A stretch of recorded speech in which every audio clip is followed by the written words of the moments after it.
समय पहले की बात है। एक हरे भरे घने जंगल के बीचों बीच एक नदी बहती थी। चारों ओर बड़े बड़े पेड़, लताएं, रंग बिरंगे पक्षी और तरह तरह के जानवर रहते थे।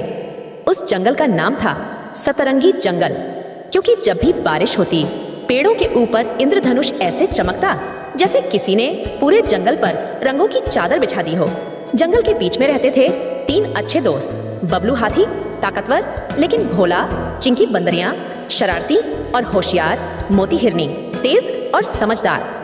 तीनों हर दिन साथ खेलते, फल तोड़ते और नदी के किनारे मस्ती करते। एक दिन बारिश रुक चुकी थी। जंगल के सबसे बुजुर्ग तोता टिंकू दादा पेड़ की टहनी पर बैठकर सब जानवरों को कहानी सुना रहे थे। उन्होंने कहा, इस जंगल में बहुत साल पहले एक खजाना छुपाया गया था। कहते हैं जिसने वो खजाना ढूंढ लिया उसका जीवन बदल जाएगा, लेकिन वहाँ तक पहुँचना आसान नहीं। रास्ता मुश्किल है क्योंकि कई चुनौतियाँ खड़ी होंगी। सब जानवर चौंक गए। बबलू हाथी की आंखें चमक उठीं।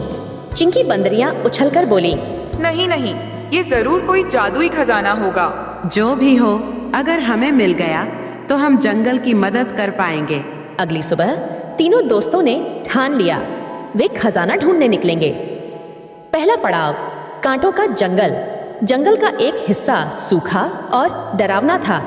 चारों ओर कांटे ही कांटे थे। बबलू हाथी चलते चलते अटक गया। अरे ओहो, ये कांटे तो मेरी सूंड में चुभ गए। चिंकी हंसते हुए बोली, अरे मोटू, जरा धीरे चलो, तुम्हें देखकर तो कांटे भी डर जाते होंगे।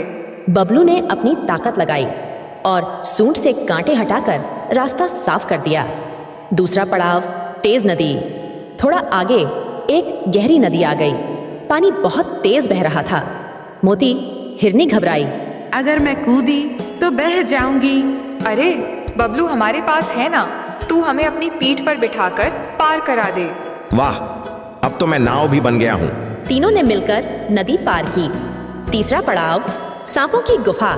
आगे एक अंधेरी गुफा आई जहाँ कई बड़े बड़े सांप फुफकार रहे थे। चिंकी डरकर बबलू की पीठ पर चढ़ गई। अरे ये तो हमें खा जाएंगे। मोती हिरनी ने शांत होकर कहा, डरो मत, अगर हम डर दिखाएंगे तो ये हमला करेंगे। शांत रहो।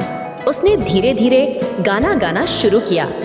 गुफा गूंज उठी और सांप धीरे धीरे पीछे हट गए। लंबा सफर तय करने के बाद वे जंगल के सबसे पुराने हिस्से में पहुंचे। वहां एक विशाल पेड़ खड़ा था जिसकी जड़ें सुनहरी रोशनी से चमक रही थीं। अचानक पेड़ से आवाज आई, साहसी यात्रियों, खजाना पाने के लिए तुम्हें एक सवाल का जवाब देना होगा। बताओ, इस जंगल की सबसे बड़ी ताकत क्या है? बबलू बोला, मेरी ताकत। मेरी चालाकी। मोती ने मुस्कुराकर कहा, नहीं, हमारी दोस्ती, क्योंकि अगर हम साथ न होते तो कभी यहाँ तक पहुँच ही नहीं पाते। पेड़ चमक उठा, जमीन हिली और उसकी जड़ों से एक छोटा सा संदूक बाहर आ गया। तीनों ने संदूक खोला। अंदर सोना चांदी नहीं बल्कि जादुई बीज थे। पेड़ बोला, ये बीज जहाँ भी बोओगे वहाँ हमेशा फल फूल और हरियाली रहेगी। यही असली खजाना है। फिर तीनों मित्र जंगल की ओर निकल गए। वहां पहुंचकर उन्होंने बीज बो दिए, जिससे सतरंगी जंगल और भी सुंदर दिखने लगा। तोता दादा के पास जाकर बोला, खजाना वह नहीं जिसमें सोना चांदी हो, खजाना तो वह है जिसके साथ सच्चे मित्र हों जो हर परिस्थिति में साथ दें।